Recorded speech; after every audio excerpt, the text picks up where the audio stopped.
Alright, what's up, guys? Welcome to Aristotle on the Law of Non-Contradiction. LNC stands for Law of Non-Contradiction, by the way. And his refutation of relativism, which we're getting today. Oh, also ignore this thing in the bottom because I don't know why it's there. I just selected a random theme or a template. So you guys can always use my videos. I do not care if my videos are used by you. As long as you be nice, right? Promote truth. Pursuit of truth, guys. And always be in search for the first principles and causes. The highest science, right? I'm just kidding. I'm playing. Yeah, but I mean, you could pursue wisdom. Apparently, the highest science, according to Aristotle. Knowledge of the first principles and causes.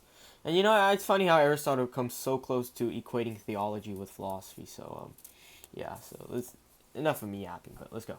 So the most foundational principle for all reasoning and demonstration, according to Aristotle, is the principle of non-contradiction, or the law of non-contradiction. And so the law of non-contradiction just states that it is impossible for the same thing to both be and not be in the same respect at the same time. So you could say like A and not A, right? A and the negation of A.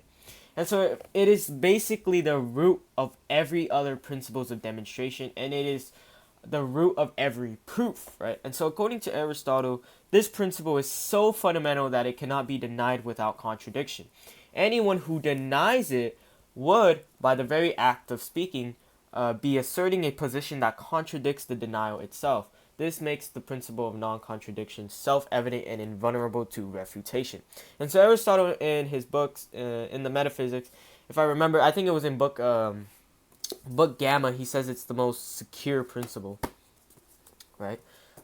And so philosophy, unlike other sciences, has the task of defending such principles. Even though philosophers might not prove the principle directly, right, as it would require an infinite regressive proofs. If you wonder why, it's because if you're going to try to prove it, then you're going to have to use more fundamental axioms or principles, which will go on and on and on forever. And so, but they can defend it still. So they can defend it indirectly by showing that anyone who denies it cannot meaningfully engage in discourse. So it's kind of like a transcendental argument or a reductio, like it's exposing the contradiction. And so Aristotle is one of the earliest conceptions of a transcendental argument. So really transcendental in this sense. So if you read Kant, or let's say the Critique of Pure Reason, transcendental doesn't mean beyond. It means like precondition of X, or precondition of something, or the necessary precondition for the possibility of something, right? And so in Kant's philosophy, it's a priori transcendental in this in Kant's philosophy means necessary a priori precondition for possibility of experience. That's what Kant aimed for, right? He wants to explore how we can do pure mathematics. How is experience possible? How is metaphysics possible, right? And I'm kind of getting off topic right now, but really Kant really concludes after that is that metaphysics can be done as a science because it's based off synthetic a priori. It's based off a synthetic a priori cognition, right? And we'll get into more of that later on. Right now we're doing the Aristotle's metaphysics. So Aristotle uses the elenchus, but if you go on Stanford's Encyclopedia of Philosophy, it might show up as elenctic. But either way, it's a Socratic method of refutation as a way to defend the principle of non-contradiction. This method doesn't assume the truth of the principle at the start, but instead refutes any position that denies it. Through this method, a person who denies the principle would be shown to contradict themselves, leading them to accept the principle by elimination. And so the key condition for this refutation is that the opponent must at least make a meaningful statement. If they do not, they cannot be refuted because they are not engaging in the process of rational discourse. For any philosophical argument to proceed, it is essential that statements have content and meaning, and without this, no rational debate can occur. And so if a person refuses to engage with meaningful content, then they exclude themselves from rational discourse, or they don't even debate, right? And so the crux of Aristotle's argument is that terms like to be and not to be must have definite meanings. And so if quote unquote man has a definite meaning, for example, like a biped animal, it is logically impossible for something to both be and not be a man. This establishes the basis for the principle of non-contradiction. And so there are also ontological consequences of denying this principle. And so if we allow contradictions in the realm of being, we undermine the notion of substance and essence. And so substance, again, if that's how you pronounce it, ousia, yeah, that's a horrible pronounce, but it's Ousia, right? And so what it is to be something that is substance, and so cannot be both itself and its opposite. Allowing a contradiction would make all properties accidental and arbitrary, eliminating the possibility of defining what it is to be a particular thing, like to be a man. This would lead to the view that properties do not have a necessary connection to the essence of a thing, but are instead accidental attributes. And for Aristotle, the principle of non-contradiction is essential for understanding the nature of being. It ensures that substances have a definite essence, separate from their accidental properties, and that these essences cannot simultaneously be and not be. And so the denial of this principle would unravel the very foundations of ontology, which is the study of existence or being, a sub-branch of metaphysics, and lead to an incoherent worldview where substances and their properties are not distinct or definable. And so Aristotle says the contradictions are impossible, right? It's the impossibility of contradictions.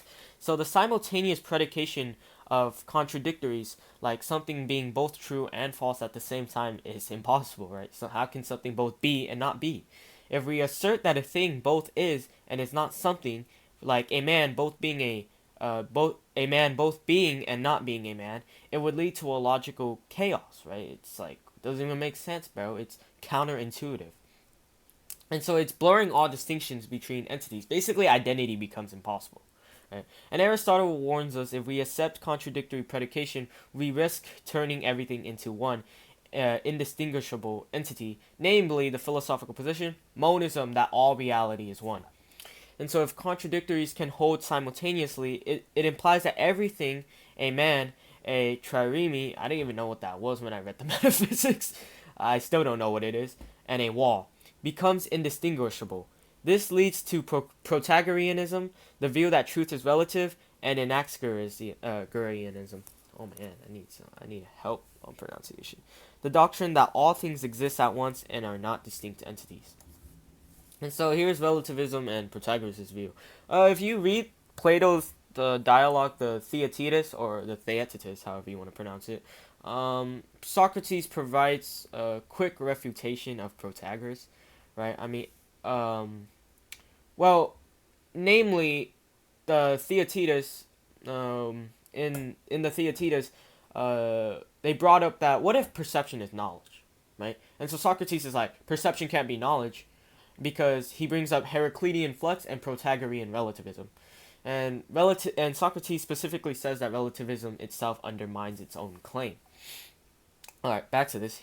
So Aristotle argues that all opinions and perceptions are. Wait, no, sorry, that's not Aristotle. I mean Protagoras. Protagoras argues that all opinions and perceptions are true in their own right, implying that contradictions, something being both true and false, can coexist.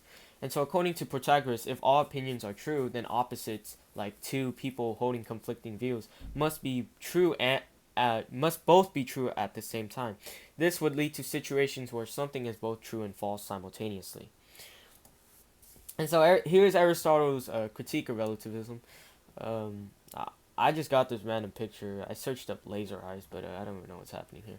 So Aristotle argues that if everything is, both true and false simultaneously, contradictions arise, obviously.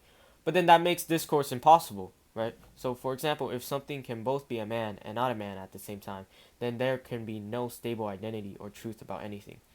And so Aristotle critiques the view that all opinions are equally true, which is relativism again, arguing that people do make distinctions in practice by choosing some possibilities over others, implying that they recognize some truth over others. And so Aristotle concludes that relativism, particularly as shown by Protagoras, fails to account for the nature of truth and the logical principles that govern discourse. So the assumption that all opinions are equally true leads to contradictions and an incoherent view of the world. On the screen here, this is known as the square of opposition. It's a logical two. Let me quickly explain these. A and E are universal claims. So A is a universal affirmative. E is a universal negative or negation. In the bottom you have I and O. These are particular. This I is a particular affirmative, and O is a particular negative or negation. And so contraries mean that they can both be false. So that means A and E can both be false at the same time, but they can't be both true at the same time.